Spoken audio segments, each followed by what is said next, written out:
नमस्कार दोस्तों, हम एक बार फिर आपके सामने हाजिर हैं हमारे YouTube चैनल राजमास्टर्स इंग्लिश क्लासेस पे। आज का जो हमारा इम्पोर्टेंट टॉपिक है वो रहेगा प्रोनाउन। अब तक हमने नाउन को आइडेंटिफाई करने में काफी मशक्कत की है और सब्जेक्ट के रूप में जो मेन सब्जेक्ट होता है उसमें नाउन और प्रोनाउन के रूप में चीजें आती हैं। तो नाउन के लिए तो हमने डिटरमिनर्स कर लिए, नाउन कर लिए, नंबर कर लिए, जेंडर कर लिए और एक से ज्यादा नाउन अगर सेंटेंस में है तो उनको जोड़ने के लिए प्रेपोजिशन का प्रयोग कर लिया। यहाँ पर आपको मैं अपने व्हाट्सएप नंबर दे रहा हूँ, कोई क्वेरीज हो तो आप इससे संपर्क कर सकते हैं। ये हमारा यूट्यूब चैनल है राजमास्टर्स इंग्लिश क्लासेस। चलिए बच्चों आगे बढ़ते बिना समय गवाए, है ना। तो याद रहे बच्चों, प्रोनाउन शब्द का ओरिजिन के ऊपर बात करते हैं पहले कि प्रोनाउन का ओरिजिन कहाँ से हुआ। जब आप ओरिजिन शब्द की बात करें तो ओरिजिन की बात करेंगे तो प्रोनाउन से जो शब्द है वो लेट मिडिल इंग्लिश है, मध्यकाल में अंग्रेजी में जो शब्द यूज था ये दो शब्द थे। एक शब्द था प्रो, दो शब्द से मिलकर ना प्रो प्लस नाउन। प्रो का मतलब जो है वो होता है ऑन बिहाफ ऑफ, और नाउन का मतलब आप समझते हैं संज्ञा, नेम। और फ्रेंच में इसको हम प्रोनोम बोलते थे। नोम का मतलब मैंने कल बताया था आपको, नोम को हम क्या बोलते हैं, नेम बोलते हैं। और लैटिन में प्रोनोमेन, नोमेन का भी आइडेंटिफाई कर दिया कि जो नाउन शब्द है वो नोमेन से लिया गया जिसका ना अर्थ क्या होता है, नेम होता है। तो प्रो का मतलब ऑन बिहाफ ऑफ या इन प्लेस ऑफ, इसका क्या रहेगा अर्थ। तो इसकी सिंपल परिभाषा क्या बनेगी, the word is used in place of noun is called pronoun. यानी कि एक शब्द जो संज्ञा के स्थान पर प्रयुक्त किया जाएगा उसको प्रोनाउन कहते हैं। लेकिन मेरे लिए इतना सेटिस्फाइड करने वाली चीज नहीं है मेरे लिए इतना। मैं आपको इसका थोड़ा आगे और चलूंगा, क्योंकि मैं कई बार दुखी होता हूँ जब मैं क्लास के अंदर जाता हूँ, जब बच्चों को पढ़ाता हूँ ना, तो मैं अक्सर उनको कहते सुनता हूँ सर आज प्रोनाउन करा दो। अरे बच्चों, आप इसका प्रोनाउंसिएशन ही गलत करते हैं। क्योंकि प्रोनाउंसिएशन शब्द को भी आप गलत पढ़ते, प्रोनाउंसिएशन होता है। अरे नहीं बच्चों, ये प्रोनाउंसिएशन होता है और प्रोनाउन नहीं होता, ये प्रोनाउन होता है। तो ये क्योंकि टू सिलेबल वर्ड है, ध्यान रखना है इसको, है ना। अब प्रो प्लस नाउन को हम थोड़ा सा आइडेंटिफिकेशन कर लेते हैं। इसका प्रो का अर्थ मेरे लिए जो है वो इन प्लेस ऑफ या हम in on the behalf of या इंस्टेड ऑफ नहीं है।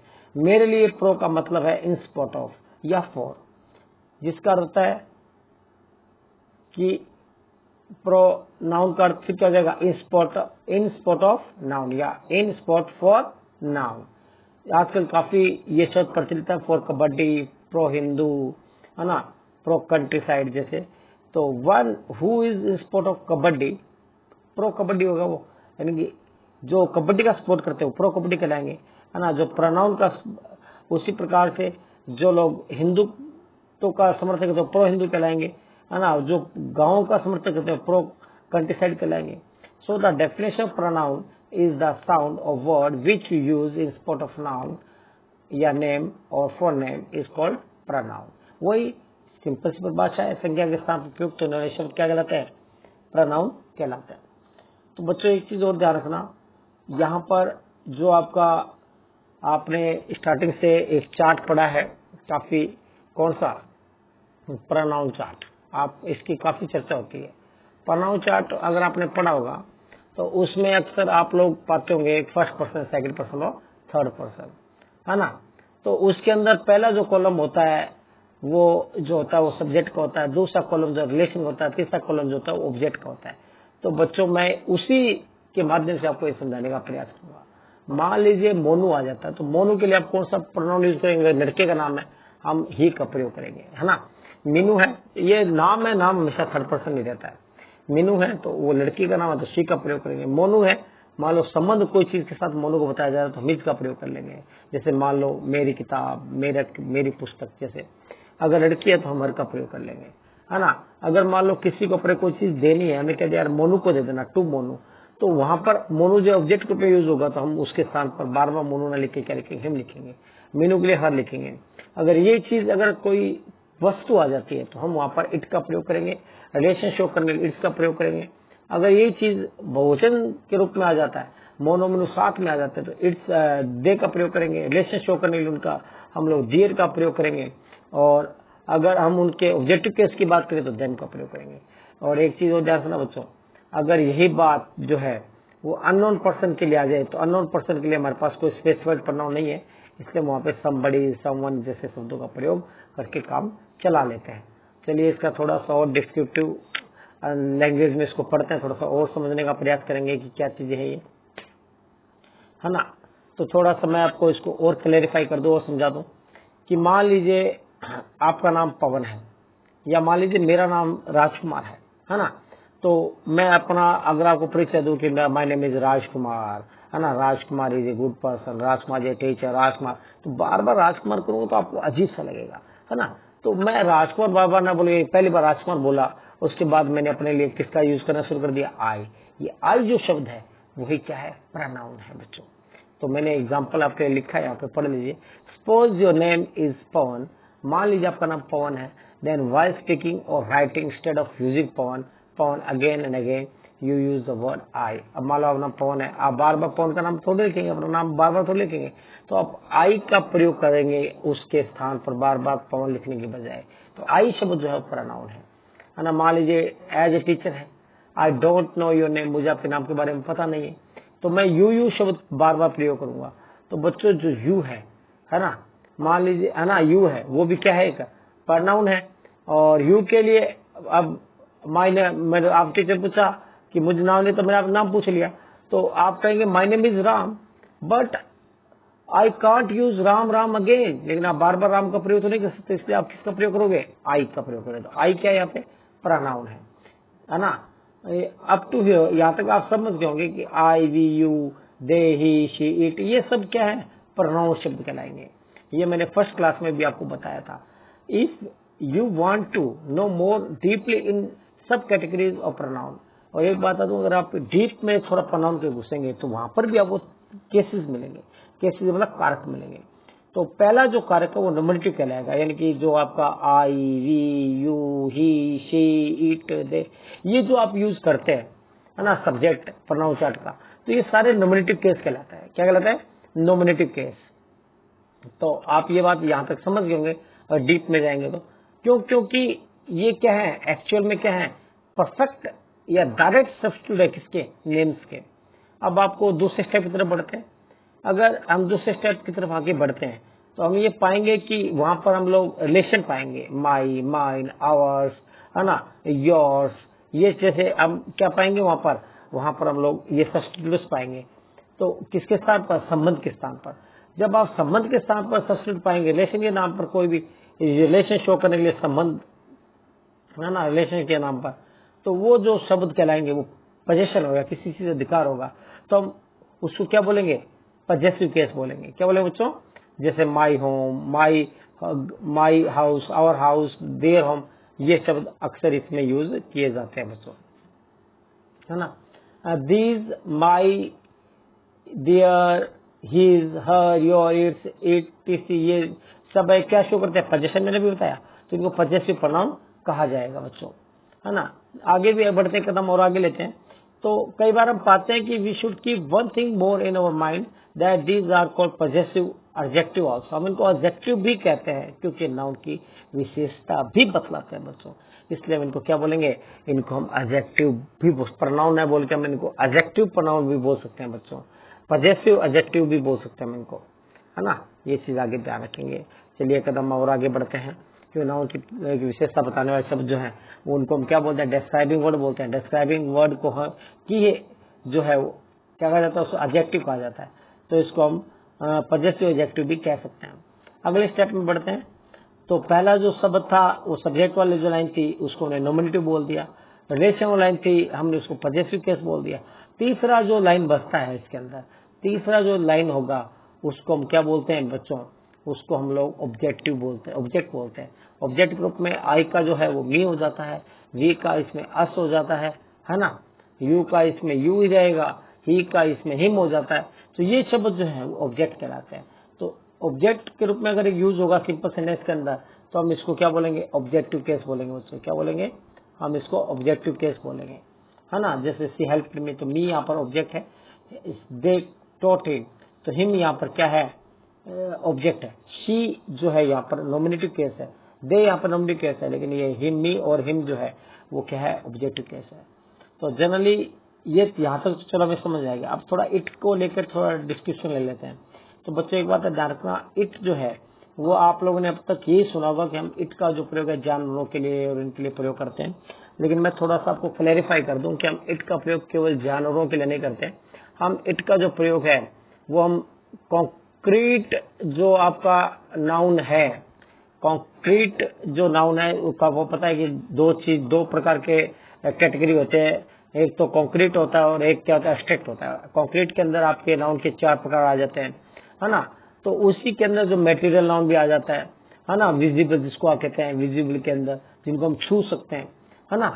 तो वहां पर आप एक चीज देखेंगे कि जो आपका जो इट है, इट को हम मटेरियल नाउन के रूप में प्रयोग कर लेते हैं, है ना। इट को हम एब्स्ट्रैक्ट नाउन के रूप में भी प्रयोग कर लेते हैं। और एक चीज आपको और बता दूं मैं यहाँ पे कि इट का प्रयोग बता दिया वस्तु को जानने के लिए होगा। एक चीज और बता दूं कि इट का प्रयोग हम लोग जो है वो जेंडर में भी करते हैं, जो आपका कॉमन जेंडर उभयलिंग जिसको बोलते हैं उसके लिए, और जो लास्ट वाला जो इसमें रहता है न्यूटर के लिए भी हम इसका इट का प्रयोग करते हैं। इट का प्रयोग हम लोग जो कॉमन में कब करेंगे, जब हमें ये पता चलेगी जो सेक्स है वो लड़का है लड़की है, जैसे स्टूडेंट्स हैं, है ना। जैसे आप देखते हैं कि आगे अगर चलते हैं तो वहां पर हमें स्टूडेंट्स में बेबी शब्द है ना, इनके अंदर हमें पता नहीं चलता कि ये मेल है कि फीमेल है। तो वहां पर जब जेंडर आइडेंटिफिकेशन में प्रॉब्लम होती है तो कॉमन जेंडर कहा जाता है। कॉमन जेंडर के लिए हम किसका प्रयोग करते हैं बच्चों, कॉमन जेंडर के लिए भी हम इट का प्रयोग करते हैं। और एब्स्ट्रैक्ट जो आपका लास्ट वाला जो रहता है न्यूट्रल जेंडर, जिसके अंदर एब्स्ट्रैक्ट जिसके अंदर जीव वस्तुएं आती हैं, जिसमें टेबल बुक ट्री इंसेक्ट वगैरह जो आते हैं, उसके लिए हम इसका प्रयोग करते हैं। और कई बार टाइम वेदर और डिस्टेंस शो करने के लिए भी इट का प्रयोग करते हैं। जाके पूछा जाए आज क्या वार है, तो अगर इट इज संडे टुडे, आप ये शब्द बोलेंगे, अरे मौसम सुहाना है, तो वहां पे मौसम के लिए इट का प्रयोग है, इट इज प्लीजेंट वेदर। तो ये इट का प्रयोग टाइम के लिए, क्या घड़ी में क्या वजह है, it is 9 o'clock by my watch, तो घड़ी में समय बताने के लिए इट का प्रयोग करते हैं। तो ये टाइम के लिए, वेदर के लिए और दूरी बताने के लिए भी हम किसका प्रयोग करते हैं बच्चों, याद रहे, दूरी टाइम और वेदर के लिए जो वाक्य बनते हैं उनको लिए भी हम किसका प्रयोग करते हैं, हम इट का ही प्रयोग करते हैं। चलिए आगे बढ़ते हैं बच्चों। अब इसके थोड़े प्रकारों को डेस्क्रिप्टिव लैंग्वेज में समझते चलते हैं। पहला जो इसमें आता है वो पर्सनल प्रोनाउन आता है बच्चों। पर्सनल प्रोनाउन पुरुषवाचक बोलते हैं। इसमें जो पर्सनल में आएंगे वो हमारा जो आपका प्रथम पुरुष है ना। प्रथम पुरुष के अंदर जो आप होता है, यानी कि कह सकते हैं कि जो आप प्रोनाउन चार्ट है, प्रोनाउन चार्ट जो है वो सारा किस में आता है, पर्सनल प्रोनाउन में आता है। तो the pronoun I, mine, me, we, our, us, है ना, जो पर्सन के लिए आता है, व्यक्ति के लिए खड़े रहते हैं, जिनका प्रयोग हम केवल व्यक्ति के लिए, पर्सनल कहलाते हैं। पर्सनल तो व्यक्ति के लिए यूज होगा, है ना, उसको पुरुषवाचक बोला जाएगा। तो पर्सनल प्रोनाउन मतलब व्यक्ति के लिए।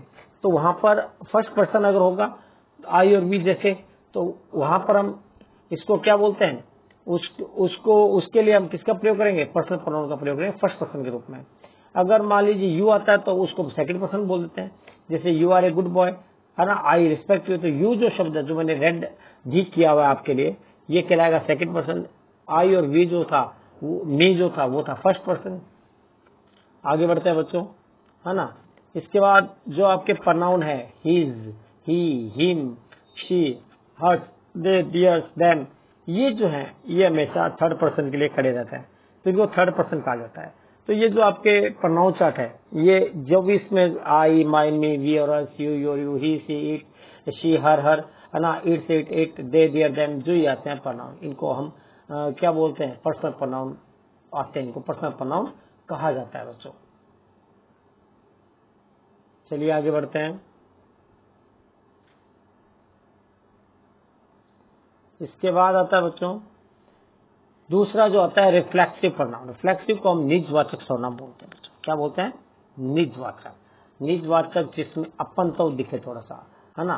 तो निज का मतलब कह सकते हैं कि जिसमें हम अपने आप की बात करें, यानी कि सिंपल भाषा में सेल्फ या बहुवचन सेल्फ की बात करें, है ना। तो इनको हम कह सकते हैं कि इसका सीधा प्रभाव जो है किसको पड़ता है, कि कर्ता के द्वारा किए गए कार्य का जो प्रभाव है कर्ता पर ही रहता है है ना, कर्ता पर ही पड़ता है, स्वयं पर ही पड़ता है, तो वहां पर हम उसको रिफ्लेक्सिव प्रोनाउन कहते हैं, निजवाचक सर्वनाम बोलते हैं।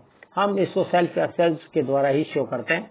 जैसे बच्चों आप देख पा रहे हैं यहाँ पे, है ना, आप जैसे यहाँ पर देख भी पा रहे हैं कि यहाँ पर मैंने आई बट माई सेल्फ, तो आई के लिए मैंने आई है तो मैंने किसका प्रयोग कर लिया, माई सेल्फ का प्रयोग कर लिया।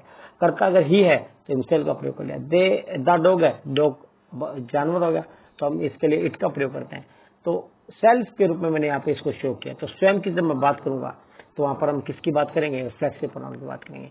रिफ्लेक्सिव का ही एक अगला पार्ट है एम्फेटिक प्रोनाउन, जिसको एम्फेसाइजिंग प्रोनाउन भी हम बोलते हैं, जिसको बोलते हैं दृढ़ता पूर्व सूचक सर्वनाम, यानी कोई बात को जोर देकर कहना है। तो ये भी रिफ्लेक्सिव का ही पार्ट, रिफ्लेक्सिव और एम्फेटिक में एक अंतर है, उसमें जोर देकर उसमें सामान्यतः कोई बात कही जाएगी, इसमें जोर देकर कि आई माई सेल्फ, मैंने स्वयं, साहर singing in at her work, मैंने स्वयं वहां पर गीत गाते कहा। तो यहाँ पर जोर देकर मैं बात को कह रहा हूँ। जब मैं जोर देकर कहूंगा तो इंफिनिटिव प्रोनाउन को मैं सीधा जो आपका कर्ता है, कर्ता के तुरंत बाद इस्तेमाल करूंगा, बाद में इस्तेमाल करूंगा तो नेचुरल सी बात है कि ये क्या कहलाएगा, एम्फेटिक प्रोनाउन कहलाएगा,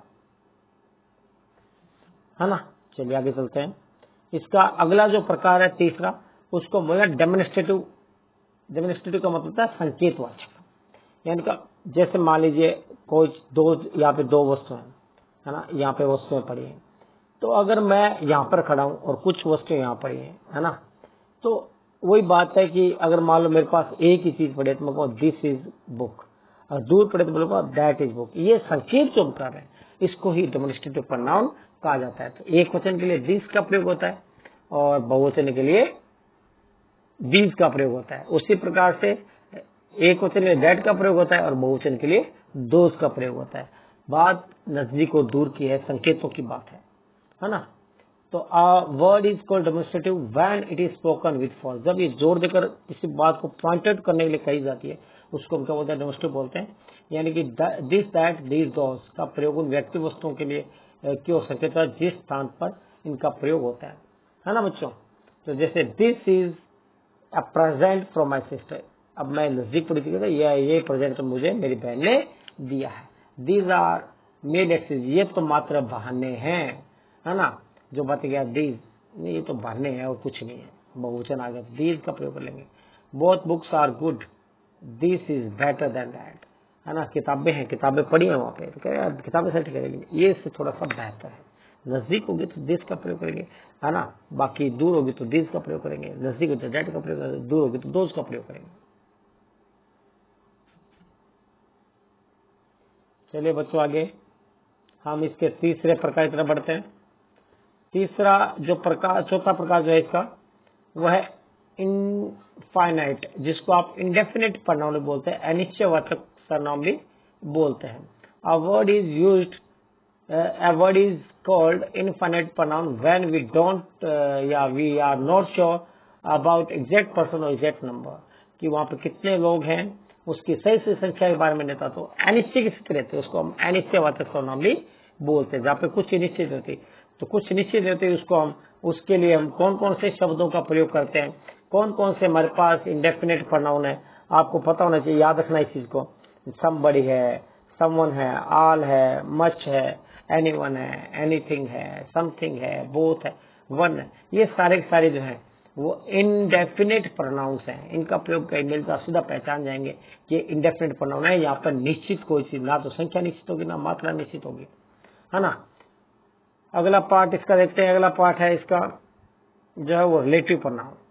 रिलेटिव मतलब संबंध कारक, संबंधवाचक। A word is called relative pronoun when it is relates और join a clause in the main sentence. जब कोई कारण मुख्य वाक्य के अंदर जोड़ दिया जाता है तो वहां पर रिलेटिव प्रोनाउन आ जाता है। विच है, दैट है, हु, हुज, हुम, इन शब्दों का प्रयोग हम लोग संबंध बताने के लिए करते हैं, है ना। तो देखिए कि this is the boy who stole my pen. अब मैं बात करूंगी this is the boy he stole my pen, मैं ही के स्थान पर मैंने यहाँ किसका प्रयोग कर दिया, हु का प्रयोग कर लिया। तो हु जो शब्द है वो क्या है बच्चों, यहाँ पर आप समझ जाएंगे कि वो रिलेटिव प्रोनाउन है क्योंकि व्यक्ति के लिए है। तो ध्यान है बच्चों, हु का प्रयोग किसके लिए प्रयोग किया हमने, व्यक्ति के लिए प्रयोग किया, है ना। किसके लिए, व्यक्ति के लिए।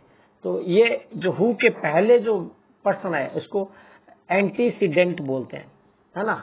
और इस बात का आप ध्यान रखेंगे, जो क्या होता है पहले आता है उसको हम एंटीसीडेंट बोलते हैं। और जैसे this is the horse which won the race, ये वो घोड़ा है जिससे रेस जीती है। तो हम इसको अब वस्तु जानों के लिए विच का प्रयोग किया जाता है, व्यक्ति के लिए हम किसका प्रयोग करते हैं बच्चों, व्यक्ति के लिए हम हु का प्रयोग करते हैं। The noun to which a relative pronoun refers और रिलेट इज कॉल्ड एंटीसीडेंट, है ना। आगे अगले पार्ट पे जो चलते हैं छठे पे, छठा है इंटरोगेटिव प्रोनाउन। इंटरोगेटिव प्रश्नवाचक सर्वनाम, इसमें प्रश्न पूछा जाएगा। सबसे बड़ी बात है जहां प्रश्न से होगा वहां पर हम किसका प्रयोग करेंगे, हम लोग इंटरोगेटिव सर्वनाम का प्रयोग करते हैं, इंटरोगेटिव प्रोनाउंस का प्रयोग करते हैं। A word is called interrogative pronoun where the statement is in form of question, जहां पे प्रश्न आएगा हु का प्रयोग होगा, इसके लिए हुज का प्रयोग, हुम का, व्हाट का, जब प्रश्न के रूप में होगा, जैसे हु आर यू, आप कौन है, हु का प्रयोग कर लिया, पीछे क्वेश्चन मार्क लगा दिया, तो सबसे पहले क्वेश्चन मार्क जहां पीछे आ जाए तो मान लेना कि इंटरोगेटिव प्रोनाउन है ना। हु का प्रयोग, हु स्पोक, है ना, विच इज द हाउस, हुम डू यू वांट, ये सारे प्रश्नवाचक कहलाएंगे। अगला आता है इसमें डिस्ट्रीब्यूटिव, यानी कि विभाजन, है ना। तो a word is called distribute pronoun when it is used to show distribution, यानी कि जब ये विभाजन शो करेगा, क्या शो करेगा, विभाजन। जब ये विभाजन शो करेगा तो वहां पर हम किसका प्रयोग करते हैं बच्चों, डिस्ट्रीब्यूटिव प्रोनाउन का। विभाजन शो करने के लिए हमारे पास ईच, एवरी, नाइदर, बच्चों आप अच्छे जानते हैं कि हम इन सब का प्रयोग डिटरमिनेंट्स के अंतर्गत कर चुके हैं।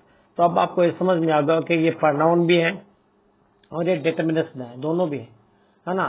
तो इसमें ईच, एवरी, आइदर, नाइदर, ये सब डिस्ट्रीब्यूटिव प्रोनाउन कहलाता है, क्योंकि because they show that person और थिंग आर टेकन सिंगली और इन सेपरेट ग्रुप्स। जब इनको या तो अकेले लिया जाएगा या एक अलग दल में इनको लिया जाता है तो दे आर ऑलवेज सिंगुलर। और एक बात है, तो डिस्ट्रीब्यूटिव जो प्रोनाउन होते हैं हमेशा एक वचन ही होते हैं, ये कभी भी बहुवचन नहीं होते हैं बच्चों, हमेशा एक नहीं। एग्जाम्पल देखिए, each of us will get a prize, हम क्या है विल गेट अ शेयर, प्रत्येक को क्या मिलेगा, हिस्सा मिलेगा, इंडिविजुअली मिलता है ना। Either of these two girls, या टू की स्पेलिंग TW होगी, टू गर्ल्स में विन द प्राइज, दोनों में से कोई भी एक। इसमें दो में से जब एक की बात करेंगे तो बच्चों याद रहे हम किसका प्रयोग करेंगे, हम उसका प्रयोग करेंगे, याद रहे बच्चों।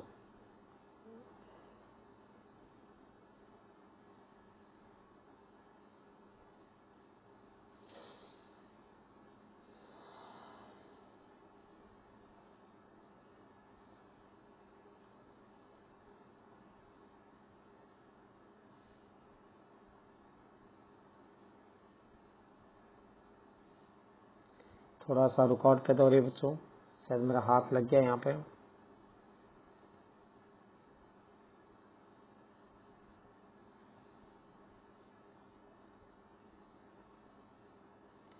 तो हम इसके प्रकारों में थे बच्चों अभी।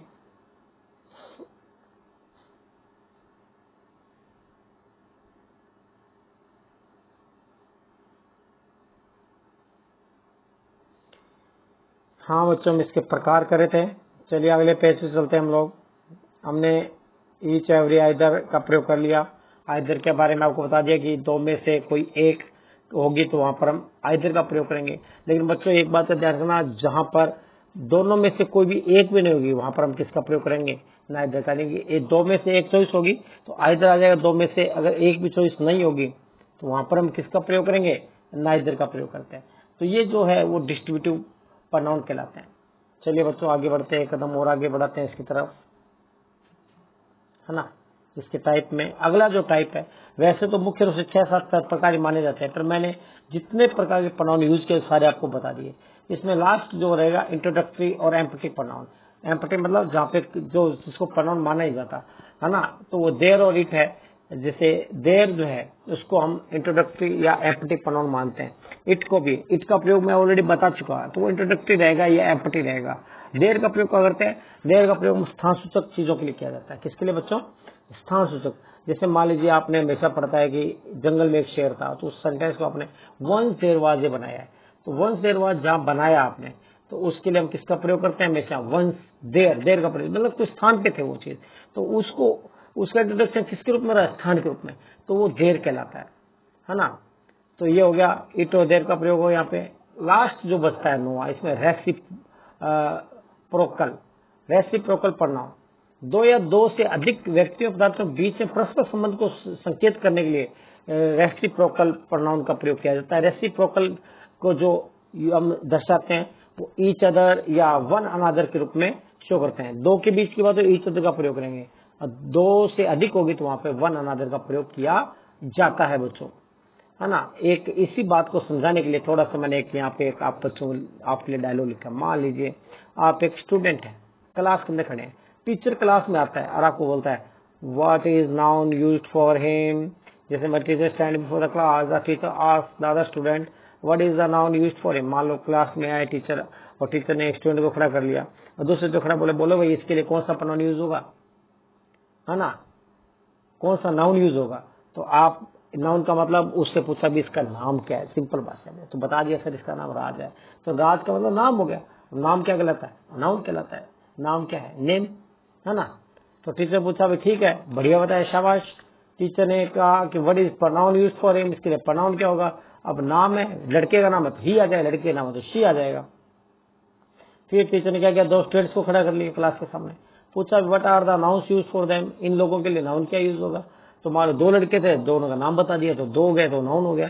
और दोनों के लिए अगर प्रोनाउन का यूज करूंगा तो मैं किसका प्रयोग करूंगा, देम का प्रयोग करूंगा या दे का प्रयोग करूंगा।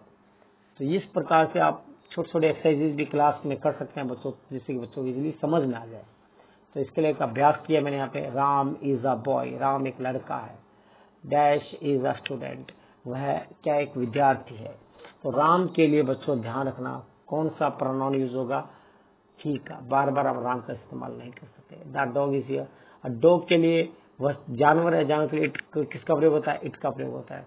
अन्नू हैज हर्ट अन्नू, तो बार बार हम प्रयोग तो नहीं कर सकते। अन्नू ने अपने आप को चोट पहुंचाई, तो अपने आप स्वयं सेल्फ के रूप में शो किया जाता है, रिफ्लेक्सिव प्रोनाउन हो गया। तो यहाँ पर हम अन्नू के स्थान पर सेल्फ का प्रयोग करेंगे। Prachi invited to a party, object आ गया, ऑब्जेक्टिव केस में प्राची के लिए हर आएगा, है ना। प्राची के लिए क्या आएगा बच्चों, हर आएगा, है ना। A man is in village, dash is a farmer, man है व्यक्ति, व्यक्ति के लिए ही का प्रयोग करेंगे। अनिल मेट डैश स्टेशन, ये ऑब्जेक्ट के रूप में, तो क्या आएगा, हिम का प्रयोग करेंगे। Ram is talking to Ram, Ram अपने आप से बात तो कर नहीं सकता, तो मतलब अपने आप से बात कर रहा है राम, तो राम के लिए मैं रिफ्लेक्सिव रूप में हिम का प्रयोग करूंगा। द बर्ड्स और इन ट्री, पक्षी जो पेड़ पे बैठे हुए थे, डैश वर सिटिंग देयर, वो अगर बात मैं यहाँ पर करूंगा फर्स्ट पर्सन के रूप में, और मैं पर्सन की बात करूँ उसमें सब्जेक्ट की बात करूंगा, तो यहाँ पर क्या आएगा, ये बच्चे बहुवचन थे तो यहाँ पे क्या आएगा, they. The farmer took dash to his field, ये भी ऑब्जेक्टिव केस है तो यहाँ पे हिम आ जाएगा। Don't play with the knife, चाकू से मत खेलिए। यू कट, यू का यानी कि आप अपने आप काट लो, रिफ्लेक्सिव बना तो योर सेल्फ आ जाएगा। तो बच्चों हमने यहाँ पर प्रोनाउन का पूरा अध्ययन कर लिया है ना। फिर भी आपके अगर कोई चीज समझ में नहीं आई हो, एग्जाम्पल दिए गए हैं, हर चीज लिखी गई है, थोड़ा बहुत मुझे भी अगर बोलने में प्रॉब्लम, उसके लिए आप कोई क्वेश्चन पैदा आपके दिमाग के तो आप मुझे नीचे कमेंट बॉक्स में या मेरे व्हाट्सएप नंबर आपको दिए उसे भेज दें। और ज्यादा से ज्यादा लोग मुझ तक पहुंचने के लिए चैनल सब्सक्राइब करें। आपका बहुत बहुत धन्यवाद, शुक्रिया।